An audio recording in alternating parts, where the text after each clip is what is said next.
이런 이야기를 이제 싸움으로 사실 보도를 하긴 했는데 요 내막을 조금 들여다보니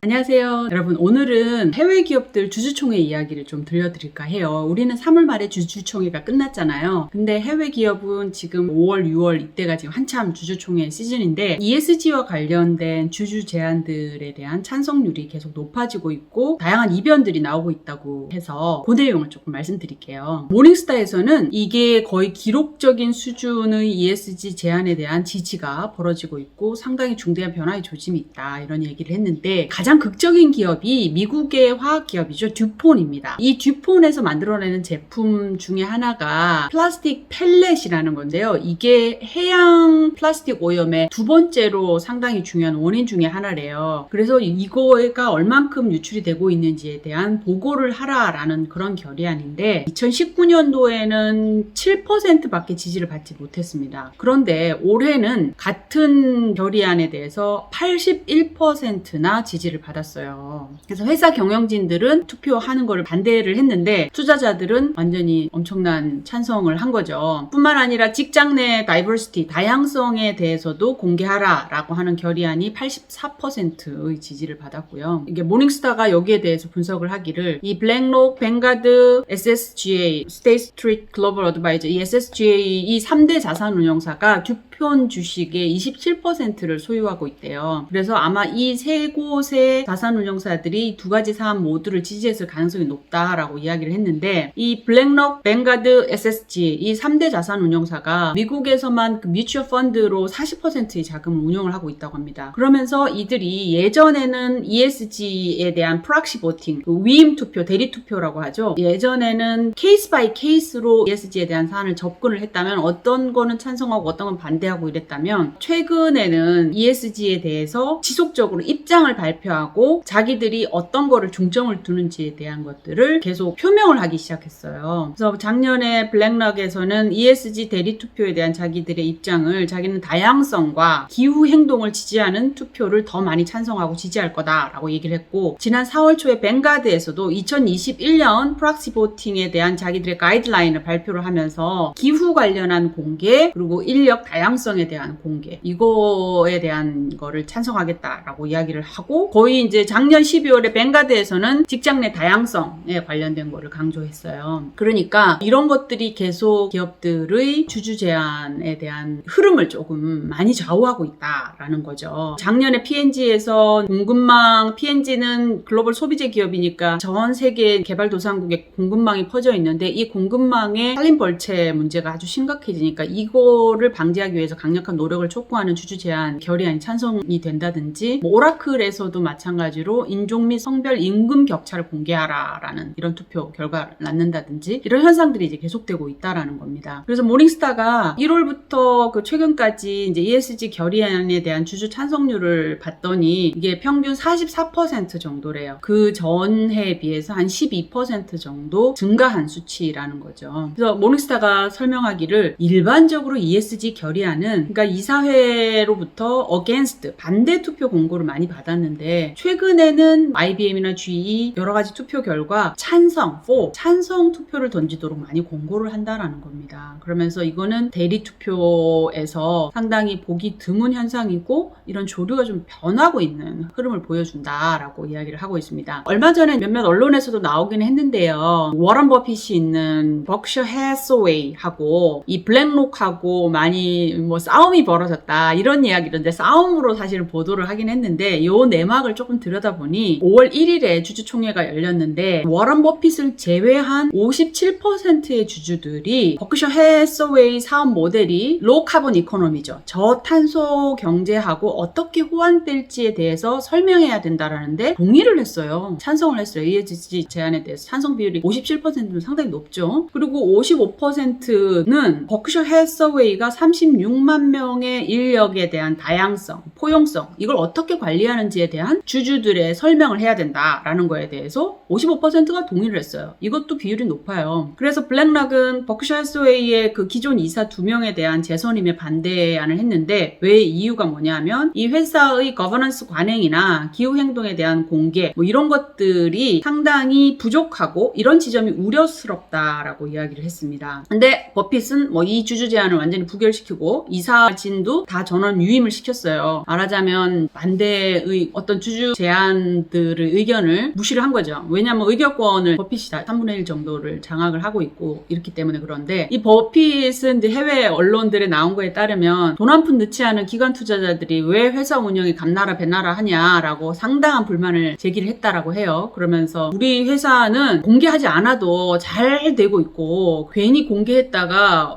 외부 간섭 없이 운영되는 우리 회사의 분산형 모델 강점을 약화시킬 수 있다라고 엄청나게 반발을 했다라고 합니다. 그런데 이거에 대해서 저희 임팩트원 홈페이지에 보면 기사에 제가 블랙락의 문서를 링크해 놨는데 5페이지짜리예요. 한 페이지 마지막 장 빼고 나면 4장짜리인데 왜 블랙록이 이 부분에 대해서 반대를 했는지 이거에 대한 상당한 자세한 내용들이 다 나와 있습니다. 그래서 한번 보시면 좋고요. 주주총회 직후에 이렇게 특별 게시판 이런 형태로까지 문서를 공개를 하면서 조목조목 반박을 했는데 상당히 재밌습니다. 버크셔 해서웨이에서는 이 ESG에 대한 고려가 향후 기업 성과에 상당히 중요해지고 있는 이런 세계에 지금 적응을 하지 못하고 있고, 그런 지점을 우리는 쭉 관찰을 해왔는데 이게 우려스럽다. 그러면서 지배구조가 투명하지 못하고, 그리고 지속가능한 비즈니스 관행이 앞으로 이 지점들이 중요한데 이거에 대해서도 공개가 부족하고, 그리고 앞으로 버핏 이후의 승계 이슈 이런 부분에 대해서도 사안별로 다 사업 관행을 비판을 했더라고요. 그래서 해외 언론에서는 아마 워런 버핏이 회장 자리에서 물러나면 주주들이 이런 ESG 공개 요청 이런 거를 받아들여야 될지도 모르겠다라고 이야기를 했습니다. 흥미롭죠. 그래서 버핏파들이 상당히 많았을 거고, 기업의 오너들이나 대주주들의 경우는 이런 기관 투자자들의 간섭에 대해서 불편할 수밖에 없는 여러 가지 지점들이 있는데, 또 기관 투자자들 입장에서는 기관 투자자들 또한 말하자면 자기들이 집사잖아요. 스튜어드니까 연기금이라든지, 연기금의 주인은 결국은 우리 같은 일반 국민들이죠. 이 사람들의 돈을 관리하는 입장에서 투자하는 기관이 지속 가능하지 못하고 리스크가 아주 높다고 하면 이 부분을 가만둘 수 없다라고, 여기도 아주 할 말이 있는 거고 여기도 할 말이 있는 거예요. 그러니까 두 쉐어홀더들이 가치의 충돌이 벌어진 상황인데 어떻게 될지 상당히 중요하고, 유럽 같은 경우에서는 이미 이제 공적 연기금들이 자산 운용사들에 대해서까지도 ESG나 기후변화에 관련된 책임론을 이제 자꾸 묻고 있기 때문에 이 자산 운용사들 입장에서는 이래저래 기업에 대한 관여 활동들이 계속 많아질 수밖에 없고, ISS나 글라스루이스 같은 경우는 지금 이미 해외에서는 이게 많이 보편화되어 있기 때문에 아시아 시장으로 많이 눈을 돌리고 있고, 일본에 이미 정착을 해서 그 부분을 지금 일본에 많이 프락시 보팅이라고 하죠. 이 부분이 많이 진출을 해 있기 때문에 한국으로도 진출을 할 것으로 예상이 되고요. 그래서 우리나라 기업들의 경우도 이런 부분에 대해서 상당한 어떤 민감성, 이걸 조금 높여야 될 것 같다라는 생각을 해봤습니다. 오늘은 여기까지 하겠습니다. 감사합니다.